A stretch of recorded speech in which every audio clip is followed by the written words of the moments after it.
Inilah Injil suci menurut Matius.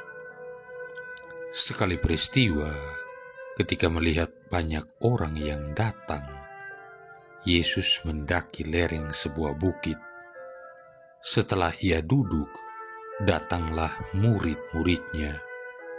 Lalu Yesus pun mulai berbicara dan mengajar mereka, katanya, "Berbahagialah orang yang miskin di hadapan Allah, karena merekalah yang empunya kerajaan surga. Berbahagialah orang yang berduka cita, karena mereka akan dihibur. Berbahagialah orang yang lemah lembut, karena mereka akan memiliki bumi. Berbahagialah orang yang lapar dan haus akan kebenaran, karena mereka akan dipuaskan. Berbahagialah orang yang murah hati, karena mereka akan beroleh kemurahan. Berbahagialah orang yang suci hatinya, karena mereka akan melihat Allah. Berbahagialah orang yang membawa damai, karena mereka akan disebut anak-anak Allah. Berbahagialah orang yang dianiaya demi kebenaran, karena merekalah yang empunya kerajaan surga. Berbahagialah kamu jika demi aku kamu dicela dan dianiaya, dan kepadamu difitnahkan segala yang jahat. Bersukacita dan bergembiralah, karena besarlah ganjaranmu di surga." Demikianlah sabda Tuhan. Saudara-saudari yang terkasih, sejak awal eksistensinya, gereja telah melakukan penghormatan bagi para martir dan pahlawannya. Apa yang dimulai pada tingkat populer lokal perlahan-lahan terangkai ke dalam liturgi, diawali sekitar abad keempat dalam doa Ekaristi. Pada abad kelima, sebuah pesta untuk menghormati semua orang kudus dideklarasikan dalam beberapa gereja timur. Dan dari sana, perayaan tersebut kemudian dilaksanakan di Roma. Pada tahun 835, Paus Gregorius keempat yang memerintah dari tahun 827 sampai 844 mendeklarasikan hari semua orang kudus sebagai hari pesta untuk seluruh gereja. Saudara-saudari yang terkasih, para kudus yang kita rayakan pada hari ini tidaklah terbatas pada mereka yang secara resmi telah dikanonisasikan oleh gereja sebagai para martir dan orang-orang yang sangat suci lainnya. Pada hari ini kita merayakan orang-orang kudus yang digambarkan dalam Perjanjian Baru sebagai mereka yang percaya kepada Yesus Kristus dan mengikuti jejaknya. Misalnya, Santo Paulus menyebut orang-orang Kristiani di Korintus sebagai mereka yang dikuduskan dalam Kristus Yesus dan yang dipanggil menjadi orang-orang kudus. 1 Korintus bab 1 ayat 2. Demikian pula Paulus menamakan umat Kristiani di Efesus sebagai orang-orang kudus di Efesus, orang-orang percaya dalam Kristus Yesus. Efesus bab 1 ayat 1. Dengan perkataan lain, kita, Anda dan saya, merayakan panggilan agung bagi kita semua.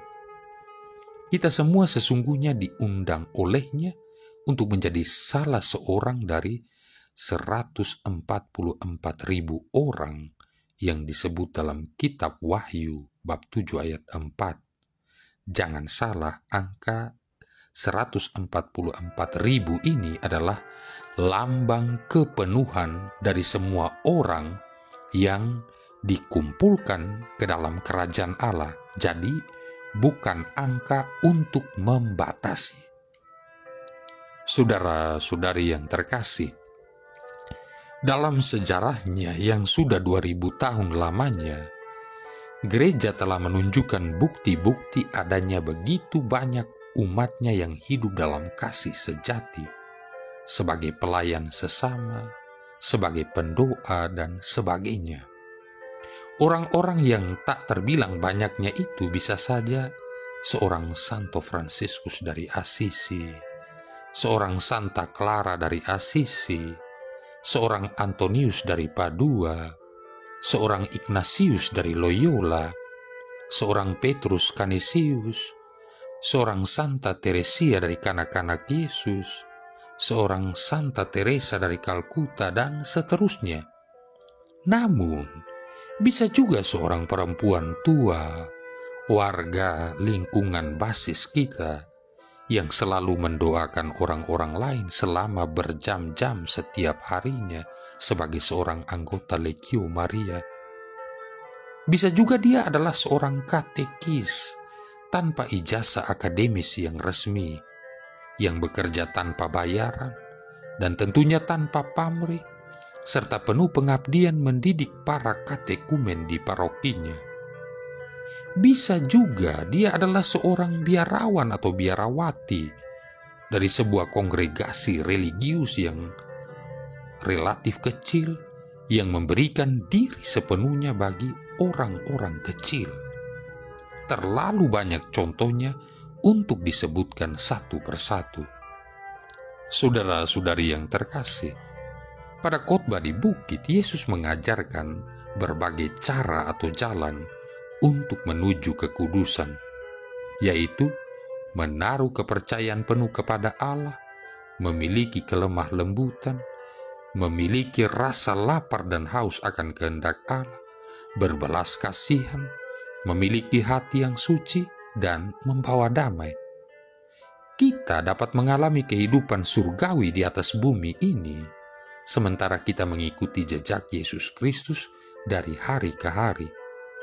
Mengikuti jejak Kristus seringkali terasa berat dan tidak mudah, karena hal itu berarti mengesampingkan hasrat-hasrat pribadi kita sendiri. Namun demikian, manakala Yesus memanggil kita agar mati terhadap kepentingan diri sendiri, terhadap egoisme, Dia juga memberikan kepada kita kuasanya dan memimpin kita kepada kemenangannya. Percayalah bahwa kita masing-masing juga dapat menjadi orang-orang kudus, karena Dia memanggil kita kepada kesucian. Marilah berdoa.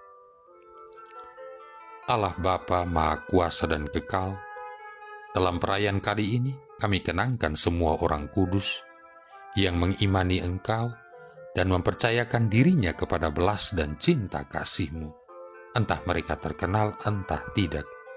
Dengan para kudus itu kami telah Kau persatukan dalam gereja-Mu. Maka kami mohon dengan perantaran mereka, penuhilah doa kami dan perkenankanlah kami ikut serta dilimpahi belas kasih-Mu dengan pengantaran Yesus Kristus Putra-Mu Tuhan kami, yang bersama dengan Dikau dan Roh Kudus hidup dan berkuasa, satu Allah sepanjang segala masa. Tuhan memberkati kita sekalian, Bapa, Putra, dan Roh Kudus.